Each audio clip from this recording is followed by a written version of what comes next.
కాలం ఎంత మారుతున్నా మనది mail domination సొసైటీని. ఎంత చదువుకున్నా, ఎన్ని ఆదర్శాలు చెప్పినా సొసైటీలో మేజర్ రోల్ పురుషులదే కనిపిస్తుంది. ప్రస్తుతం మగవారితో సమానంగా మహిళలు అన్ని రంగాల్లో రాణిస్తున్నారు. ఉద్యోగాలు చేస్తున్నారు, వ్యాపారాలు చేస్తున్నారు, అన్ని రంగాల్లో వారి ప్రతిభ చాటుకుంటున్నారు. ఎంతో కఠినమైన పనుల్లో కూడా మహిళలు మేం సైతం అంటున్నారు. కానీ కంప్లీట్ గా వారి పెత్తనంలో పనిచేస్తున్న వ్యవస్థలు తక్కువనే చెప్పాలి. అయితే మనం ఇప్పుడు కంప్లీట్ గా మహిళల పాలనలో ఉన్న గ్రామం గురించి మాట్లాడుకుందాం. ఆ గ్రామంలో అందరూ మహిళలే, పెత్తనమంతా మహిళలదే. అలా అని పురుషులు లేరా అంటే ఉన్నారు. ఉన్నా కానీ లేడీస్ మాటే ఫైనల్.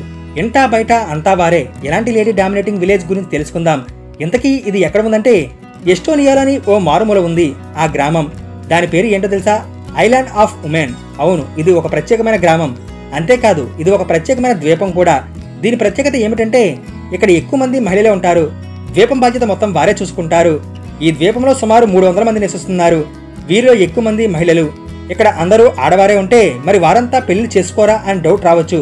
కానీ అసలు విషయం ఏమిటంటే ఇక్కడ వారందరికీ పెళ్లిళ్ళు జరుగుతాయి, పిల్లలు కూడా ఉంటారు. కానీ ఇక్కడ స్త్రీలు, భర్తలు కుటుంబంలోని ఇతర పురుషులు ఉద్యోగాలు చేయడం కోసం ఎస్టోనియాలోని ఉంటారు.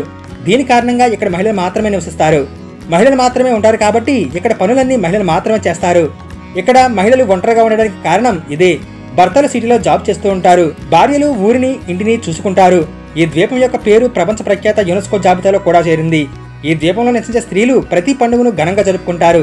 పురుషులు చేతివృత్తులు చేస్తూ డబ్బు సంపాదిస్తారు. ఇక ఈ ద్వీపంలో మహిళలు చెప్పినట్టే మగవారు కూడా వినాల్సిందే.